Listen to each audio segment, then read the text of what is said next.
विट्ठल भाई Patel inter college की online class में सभी छात्र छात्राओं का स्वागत है। आज हम भौतिक विज्ञान के अंतर्गत भौतिक विज्ञान उप विषय और कक्षा 10 की जो पाठ्यक्रम हटने के बाद प्रकाश इकाई में जो भी पाठ बचे हुए हैं उसमें से प्रकाश इकाई का प्रकाश का अपवर्तन विशेष रूप से पढ़ना है। ये पाठ्यक्रम में रखा गया है। प्रकाश का अपवर्तन जानने के लिए पहले हमको प्रकाश के विषय में जान लेना है। प्रकाश क्या है? प्रकाश के विषय में पहले हम पढ़ेंगे। प्रकाश एक प्रकार की ऊर्जा है। प्रकाश एक प्रकार की ऊर्जा है जिसकी सहायता से हम वस्तुओं को देख पाते हैं।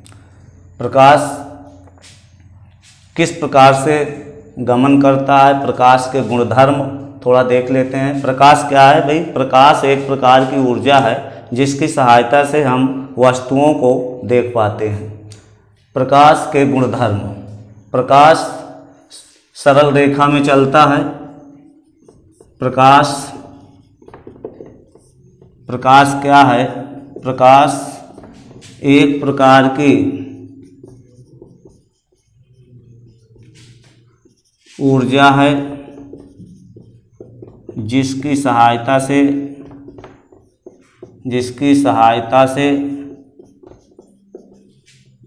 हम वस्तुओं को देख सकते हैं। प्रकाश की कुछ गुणधर्म हैं, उनके विषय में भी पढ़ लेना यहाँ अति आवश्यक है। देख लेते हैं प्रकाश के क्या क्या गुणधर्म हैं। प्रकाश के गुणधर्म में पहला गुणधर्म है प्रकाश सरल रेखा में चलता है। प्रकाश सरल रेखा में चलता है। प्रकाश सरल रेखा में चलता है। प्रकाश को चलने के लिए किसी माध्यम की जरूरत नहीं होती है। प्रकाश सरल रेखा में चलता है और प्रकाश को चलने के लिए किसी भी माध्यम की ज़रूरत नहीं होती है। अर्थात ये कहा जा सकता है कि प्रकाश तरंग रूप में देखा जाए तो विद्युत चुंबकीय तरंग के रूप में चलता है। प्रकाश को चलने के लिए किसी भी माध्यम की ज़रूरत नहीं होती। कोई माध्यम हो अथवा ना हो इसका फर्क नहीं पड़ता। प्रकाश एक स्थान से दूसरे स्थान तक संचरित हो जाता है। तो दूसरा गुणधर्म हमारा हो जाएगा प्रकाश को चलने के लिए, प्रकाश को गमन करने के लिए किसी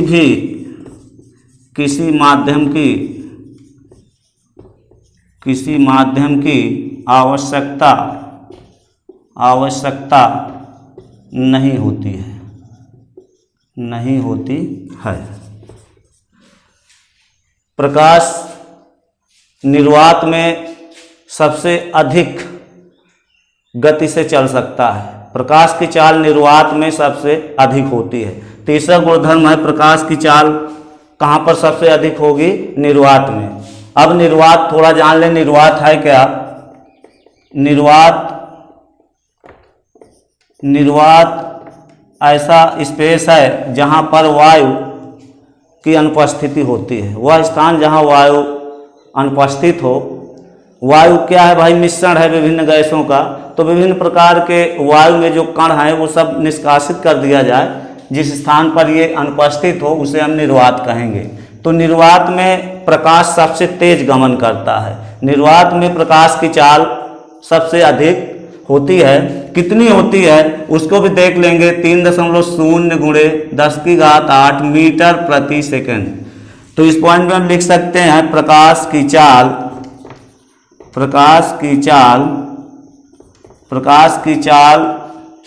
निर्वात में सबसे अधिक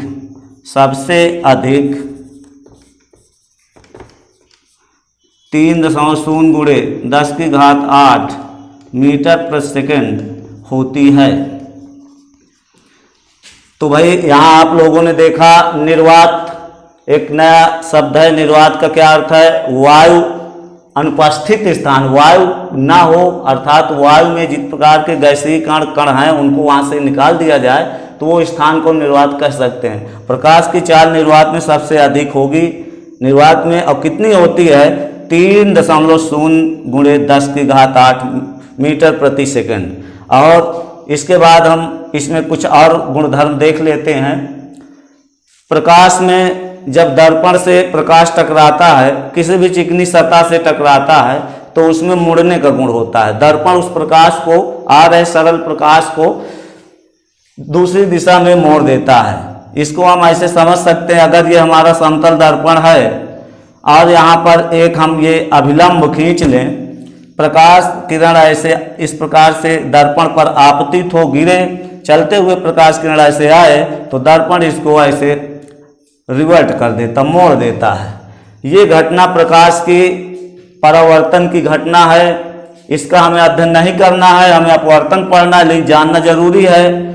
प्रकाश जब किसी दर्पण से या चिकनी सतह से टकराता है और पुनः उसी माध्यम में दर्पण या चिकनी सतह से मोड़ दिया जाता है तो इसे प्रकाश का परावर्तन कहते हैं। तो चौथा गुणधर्म लिख सकते हैं कि प्रकाश में परावर्तन का गुण होता है। प्रकाश में परावर्तन का गुण होता है। इस प्रकार से हम कुछ प्रमुख गुणधर्म यहाँ प्रकाश के पढ़े। प्रकाश में कितने गुणधर्म हैं? मुख्य रूप से हमने बताया 4 गुणधर्म यहाँ आप लोगों को बताए गए। अब हम इसी क्रम में आज पढ़ेंगे जो हमारा टॉपिक है प्रकाश का अपवर्तन। प्रकाश के विषय में हम जान लिए, अब अपवर्तन क्या है ये हमें अच्छे से पढ़ना है। प्रकाश का अपवर्तन पढ़ने के लिए सर्वप्रथम हमें माध्यमों के विषय में जानना आवश्यक है। माध्यम क्या होते हैं? हमारे पूरे वातावरण में कुछ विशेष प्रकार के माध्यम हैं जिनमें प्रकाश एक स्थान से प्रकाश माध्यम में चल सकता है। वे माध्यम, कुछ प्रमुख माध्यम उसमें से देखते हैं, जैसे कांच है, पानी,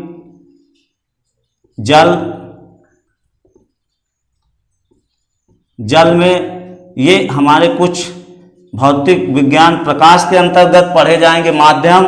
जैसे हीरा हो गया, कोई भी पारदर्शी माध्यम जिसमें प्रकाश गमन करे उसे हम यहाँ माध्यम के अंतर्गत रखेंगे। यहाँ माध्यम हमारा जो होगा 2 प्रकार का होगा। माध्यम कितने प्रकार पढ़ेंगे? 2 प्रकार के, सघन माध्यम और विरल माध्यम। सघन माध्यम और विरल माध्यम। देखिए भाई, यहाँ माध्यम का तात्पर्य केवल उन पदार्थों से है जिसमें प्रकाश का गमन हो। लकड़ी भी है, हमारा पदार्थ है, लेकिन उसमें प्रकाश का गमन नहीं होगा, उसके अंदर प्रकाश नहीं चल सकता है, तो अपारदर्शी है। और यहाँ पर हम विशेष रूप से प्रकाश का अपवर्तन के अंतर्गत उन माध्यमों का अध्ययन करेंगे जिसमें प्रकाश का संचरण उसके अंदर हो, प्रकाश एक स्थान से दूसरे स्थान तक उसके अंदर चल सके। ऐसे पारदर्शी माध्यमों कुछ हमने यहाँ लिखा है। यह आपका कांच हो गया, जल हो गया, हीरा हो गया, और भी तमाम प्रकार के माध्यम हैं। जैसे वायु हो गया, वायु भी हमारा पारदर्शी माध्यम है, इसमें भी प्रकाश हमारा गमन कर सकता है। अब इनमें हमको सघन और विरल जानना है। सघन और विरल इस पाठ का बहुत ही महत्वपूर्ण अंश है, इसको हम अच्छे से समझ लेंगे। सघन माध्यम क्या है, विरल, इसमें से हम किसको सघन किसको विरल कहेंगे, कौन सघन है कौन विरल है। तो सघन और विरल बताने के लिए हमको पहले 2 माध्यम लेना होगा। कोई 2 माध्यम ले लेते हैं। जैसे एग्जाम्पल के लिए हमने लिया कांच और जल। एक और ले लेते हैं सेट उठा के, जल और वायु। यहाँ पर अब हम देखेंगे कौन सघन है कौन विरल है। पहले हम 2 माध्यमों में देख लेते, कांच और जल में। तो हमको यहाँ ये देखना होगा, केमिस्ट्री के अनुसार, नाव के अनुसार अगर देखें तो सघन का मतलब विरल का माध्यम। रसायन विज्ञान के अनुसार अगर देखना चाहें, बोलना चाहें, तो जिसमें पदार्थ के कण पास होंगे, जिन 2 माध्यमों में हमें तुलना करना हो, सघन विरल बताना हो, वहां पर हमें देखना होगा कि किसमें किस अवस्था में, किस पदार्थ में कण पास पास हैं और किस में दूर दूर हैं। तो हम यहाँ पढ़ चुके हैं, ये द्रव अवस्था है और ये ठोस अवस्था है। कांच में कण पास पास होते हैं, वहीं जल में कण जो है दूर दूर होते हैं। इस प्रकार से इसमें पास पास पास पास का मतलब सघन, ये हमारा सघन माध्यम हो जाएगा और ये विरल हो जाएगा। ये केमिस्ट्री रसायन विज्ञान पर आधारित परिभाषा आप लोगों ने देखा। इसी प्रकार जल और वायु में देखेंगे, जल हमारा द्रव अवस्था में है, वायु हमारा गैसीय अवस्था में है। जल में कण पास पास होते हैं, वहीं गैसीय अवस्था में कण दूर दूर होते हैं। इस परिप्रेक्ष्य से यहाँ से भी हम बता सकते हैं, जल हमारा इन दोनों में तुलना करके बताएं तो जल हमारा सघन माध्यम होगा और वायु हमारा विरल माध्यम होगा। देख लीजिए भाई, इसी प्रकार कोई भी दो माध्यम में तुलना करें तभी हम सघन और विरल का वजूद है, सघन विरल बोल सकेंगे। केवल एक माध्यम में ना कोई सघन होगा ना विरल होगा। उसके लिए हमें कोई दो माध्यम दिए जाएंगे और उसमें सघन विरल जानना आवश्यक है, तभी हम आगे इस पाठ को अच्छे से पढ़ सकते हैं और ये एक इंपॉर्टेंट अंश जो आपका है प्रकाश का, उसको हम अच्छे से समझ पाएंगे। सघन और विरल परिभाषा देखें, जिसमें पदार्थ के कण पास पास होंगे वो सघन, थोड़ा जिसमें दूर दूर होंगे उसकी तुलना में उसको हम विरल माध्यम कहेंगे। तो माध्यम हमारे मुख्यतः दो प्रकार, सघन माध्यम और विरल माध्यम। तो भाई यहाँ पर ये हमने सघन विरल पढ़ लिया। अब थोड़ा देख लेते हैं प्रकाश भौतिक विज्ञान के अनुसार क्या परिभाषा होगी, इन्हीं में देख लेते हैं थोड़ा कैसे डिफाइन करेंगे। कांच और जल में, कांच और जल में सघन विरल प्रकाश पढ़ रहे हैं। प्रकाश भौतिक विज्ञान के ये केमिस्ट्रिकल परिभाषा थी सघन विरल की। थोड़ा यहाँ देखते हैं, यहाँ पर इस प्रकार से परिभाषित किया गया है कि दो माध्यम हो और उसमें ये देखा जाए किसमें प्रकाश की चाल ज्यादा है। जिसमें प्रकाश की चाल अधिक होगी उसमें भाई प्रकाश की चाल ज्यादा है अगर, तो उसे हम विरल कहेंगे। जिसमें प्रकाश की चाल कम होगी वो आपका सघन माध्यम हो जाएगा। तो भाई प्रकाश हमारा जल में तेज चल लेता है, कांच में थोड़ा धीमा चलता है। तो कांच में प्रकाश की चाल जो देखा जाए, प्रकाश की चाल कांच में देखा जाए तो जल की तुलना में कम होगा। प्रकाश की चाल क्या होगी? कम। कहां पे? कांच पे। जल पे देखेंगे थोड़ा तो ज्यादा होगी भाई। अब बताइए, जब प्रकाश जिसमें धीमा चलेगा वो आपका सघन माध्यम हो जाएगा। इस प्रकार से यहां हम कांच को फिर सघन कह लेंगे और जल को हम फिर क्या कह देंगे? विरल माध्यम। तो भाई सीधी सी बात हुई, दो माध्यम हो जिसमें प्रकाश की चाल धीमी हो, धीमा चले प्रकाश, वो आपका सघन माध्यम कहा जाएगा। और जिसमें प्रकाश थोड़ा तेज चले, उसकी तुलना में थोड़ा तेज चले, थोड़ा भी ज्यादा है प्रकाश की चाल, तो उसको हम विरल कहेंगे। ठीक है भाई। तो इस प्रकार से हम माध्यम के विषय में विस्तृत चर्चा लिए। रसायन विज्ञान के अनुसार और भौतिक विज्ञान के अनुसार दोनों परिभाषाएं आप तक पहुंचाई गई। प्रकाश का अपवर्तन पढ़ने से पहले ये बहुत इंपॉर्टेंट अंश था। आगे अब हम चर्चा करेंगे कि प्रकाश का अपवर्तन क्या होता है। प्रकाश का अपवर्तन, अब हम अपने मुख्य बिंदु पर, मुख्य टॉपिक पर आ चुके। प्रकाश का अपवर्तन, देखिए भाई प्रकाश का अपवर्तन क्या होता है। यहां पर जब प्रकाश एक पारदर्शी माध्यम से दूसरे पारदर्शी माध्यम में गमन करता है तो प्रकाश की जो दिशा है वो थोड़ा हट जाती है, विचलित हो जाती है। प्रकाश अपने मार्ग से विचलित हो जाता है। यह घटना ही प्रकाश का अपवर्तन कहलाती है। इसको ऐसे हम चित्र में समझ सकते हैं, जैसे हम यहाँ इधर कांच दिखा दिए, पूरा हमारी कांच की एक पट्टी है। इस प्रकार से हम यहाँ कांच दिखा रहे हैं, थोड़ा देख ले भाई। यहाँ इस लाइन को हम थोड़ा एक नामकरण यहाँ कर देते हैं, सीमा पृष्ठ। सीमा पृष्ठ, ये जो जहां से कांच है, ये देखिए ये पूरा कांच है हमारा, और ये इसको बांट रहा। अब इधर क्या है, इधर देख लेते हैं भाई। मान लो इधर हमारा वायु है और ये इधर हमारा कांच है। तो प्रकाश का अपवर्तन पढ़ने के लिए दो माध्यम का होना आवश्यक है, तभी हम अपवर्तन की घटना देख पाएंगे। सुविधा के लिए यहां पर एक अभिलंब डाला जा रहा है, ये देखिए भाई, नॉर्मल अंग्रेजी होती तो यन डैश इसका नामकरण कर देंगे अभिलंब का, और इसको जितना भी आप चाहें बढ़ा सकते हैं आवश्यकता अनुसार। अभिलंब है ये हमने क्या खींचा है, कांच पर और वायु से जाता हुआ सीधा अभिलंब डाल दिया, अभिलंब।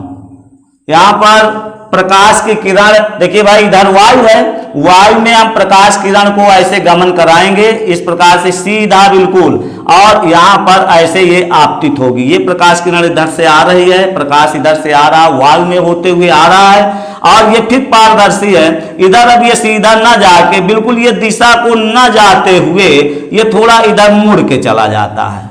ये देखिए भाई, प्रकाश एक पारदर्शी माध्यम से जब दूसरे पारदर्शी माध्यम में गमन करता है तो अपनी दिशा से, ये देखिए अपनी दिशा से, अगर देखा जाए दिशा इसकी तो ये होनी चाहिए, लेकिन ये थोड़ा अपनी दिशा से देखिए इतने कोण से हटकर गया है, अपनी दिशा से विचलित हो गया है, कितने झुकाव से देखिए हटकर इधर दिशा इसकी चेंज हो गई है।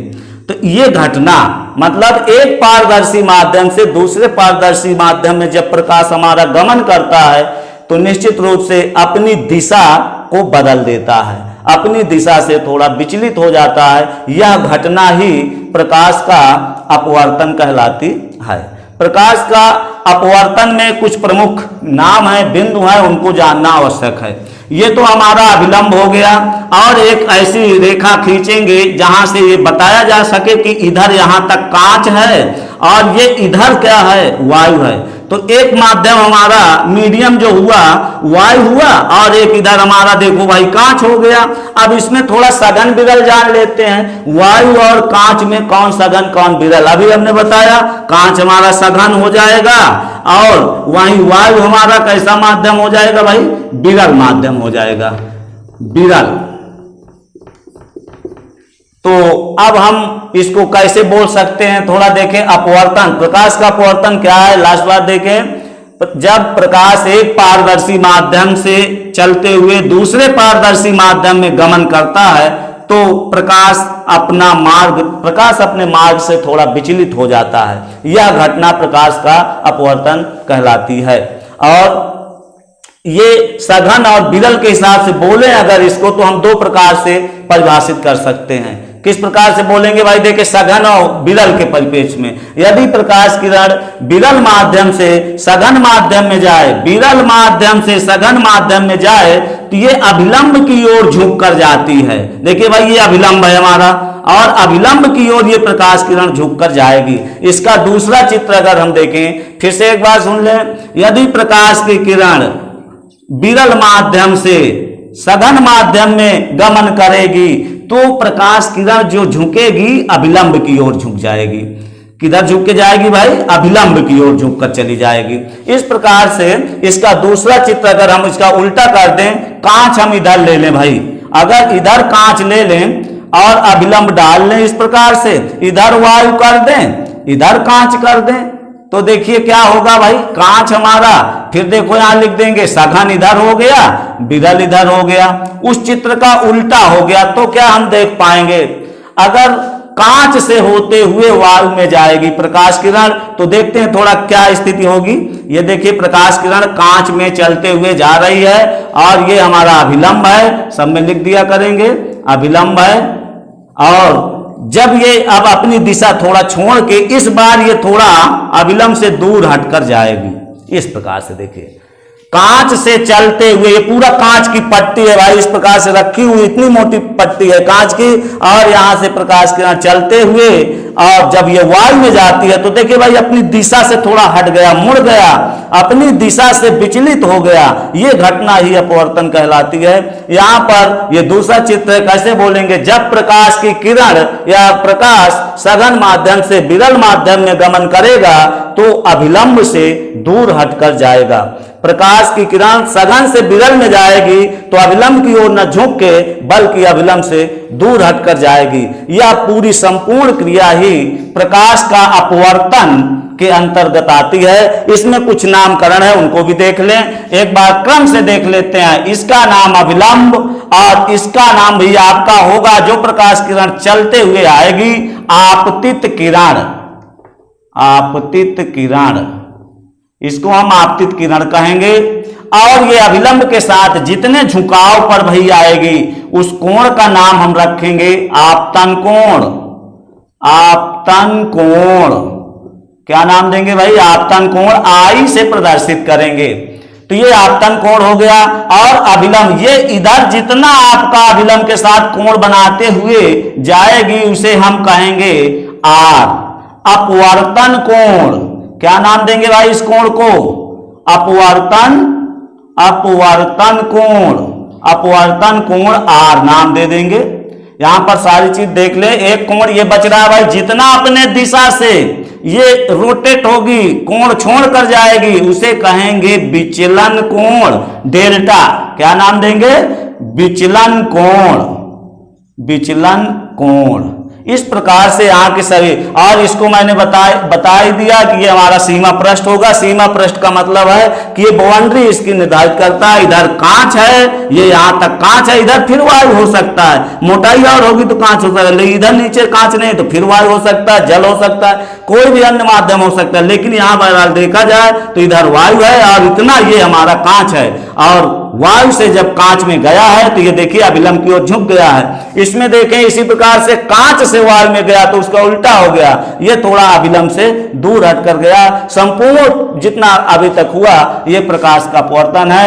एक बार लास्ट में देख लेते हैं कि प्रकाश का अपवर्तन होता क्या है। पढ़ने के बाद देखा आपने सघन माध्यम और विरल माध्यम के अंतर्गत जो भी परिभाषाएं बताई गई, सघन माध्यम, विरल माध्यम, उसको पढ़ने के बाद हम बता सकते हैं कि भाई प्रकाश का अपवर्तन क्या होता है। पहले तो इसके लिए दो पारदर्शी माध्यम का होना आवश्यक है। जब कोई प्रकाश किरण एक पारदर्शी माध्यम से दूसरे पारदर्शी माध्यम में गमन करता है तो निश्चित रूप से प्रकाश अपनी दिशा से थोड़ा विचलित हो जाता है, और इसे ही, इस घटना को ही प्रकाश का अपवर्तन कहते हैं। यहाँ पर नामकरण सबको बढ़िया से आज लिख लेंगे, अपनी वीडियो से कॉपी किताब पेन में कॉपी में लिख लेंगे और देख लेंगे। यहाँ पर सभी नामकरण याद हो जाए, जिससे अगले वीडियो में इसके आगे कार्यक्रम आप बढ़िया से पढ़ पाए। यहाँ पर ये अभिलंब है, ये आपतन कोण है, और ये किरण जो इधर से प्रकाश आ रहा है ये आपतित किरण है। ये आली आपतित किरण, ये आपतन कोण, और यहाँ पर ये अपवर्तन कोण। ये जितने कोण से हटा हुआ है, अपनी दिशा से हटता है, उसे हम विचलन कोण का नाम देंगे। ये अपवर्तन कोण हो जाएगा। और ये सघन, विरल हमने पहले ही पढ़ा दिया। इस प्रकार से प्रकाश का अपवर्तन क्या होता है, इस टॉपिक का यहाँ, अब इसके आगे का हम नेक्स्ट वीडियो में डालेंगे, उसको आप देखिए।